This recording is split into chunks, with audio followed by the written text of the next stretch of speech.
This comparison using the Cobb BBQ Kit between Big K lumpwood and Weber Briquettes uses a 10 briquette equivalent of lumpwood, which is about 450 grams of charcoal. The Cobb setup is straightforward, with the original base and the barbecue kit, which comprises the stainless steel grill and the larger fire basket.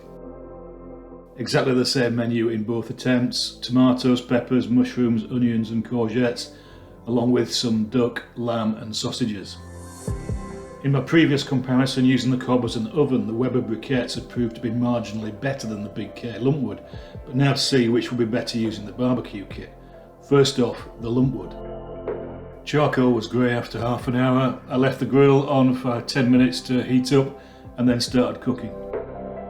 Veg on first and then replaced by the meat after about 10 minutes. Cooked and turned the meat for another 10 minutes, and then it was just a case of warming the veg back up, and in less than 25 minutes it was all done. If anything, the lumpwood was running a bit too hot for me, and next time I'll go down to an 8 briquette equivalent, which is about 360 grams. The food was superb. I don't think there was very much more cooking left in the lumpwood. Okay, onto the Weber Briquettes, exactly the same, half an hour to get them going and then 10 minutes to get the grill nice and hot. The veg took a bit longer, about 12 minutes, as did the meat, about 11 or 12 minutes. And then it was all done in about 27-28 minutes.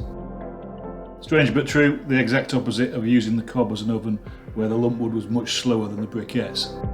Again, there wasn't much heat left in the briquettes after just over an hour, but both types of charcoal produced absolutely fantastic food with great textures. Not only straight off the barbecue, but when I reheated half of it for lunch the following day.